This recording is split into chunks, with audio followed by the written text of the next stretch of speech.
আবারও একটা নতুন দিন শুরু হয়ে গেল। সকালে ঘুম থেকে উঠে আগে বিছানাটা পরিষ্কার করি, না হলে পরে আর ভালো লাগে না। আসসালামু আলাইকুম, ওয়েলকাম টু মাই পেজ। কেমন আছেন সবাই? আশা করছি সবাই অনেক ভালো আছেন। তো অন্যান্য কাজ টাজ করেই চলে আসলাম রান্নাঘরে।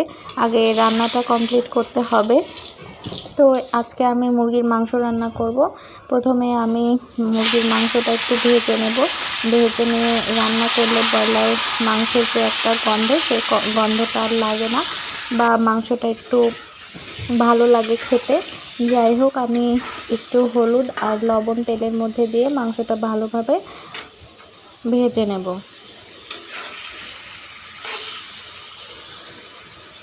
তো এখানে মাংস ভাজতে দিলাম, আর অন্য কড়াইয়ে মুগের ডাল ভেজে নেব।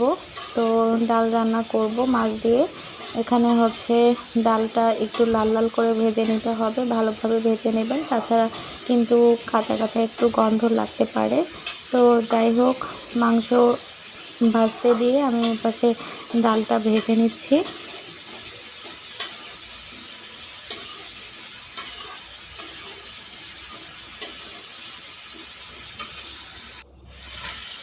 তো দেখুন, মাংস ভাজা কিন্তু হয়ে গেছে। এবার আমি মাংসটা উঠিয়ে নেব।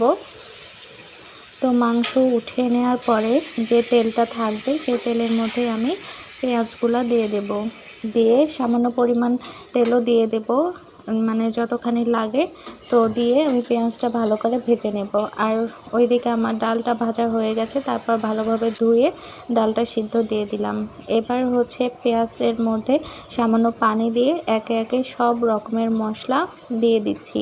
আদা বাটা, জিরা বাটা, রসুন বাটা, লবণ, হলুদ গুঁড়া, মরিচ গুঁড়া, এলাচ, তেজপাতা, দারুচিনি সব মিশিয়ে ভালোভাবে মশলাটা কষিয়ে তার মধ্যে আমি মাংসগুলা দিয়ে দেব।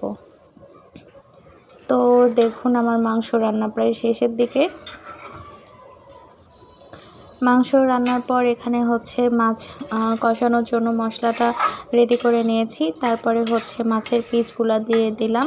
দেওয়ার পর ভালোভাবে মাছটা কিন্তু মশলার সাথে মিশিয়ে নিতে হবে। তো তারপরে যখন তেল উঠে আসবে বা কষানো হয়ে যাবে, ঠিক তখনই সিদ্ধ ডালগুলা দিয়ে দেব। তো এবার আমি ডালটা ওই চুলাতে দিয়ে দিলাম, আর এখানে আলু ভাজি করে নিচ্ছি। তো আলু ভাজি করার পর এখানে আমি একটু বিরিয়ানি রান্না করব। তার জন্য চালটা ভেজে নিচ্ছি, তারপরে পানি দিয়ে নিলাম।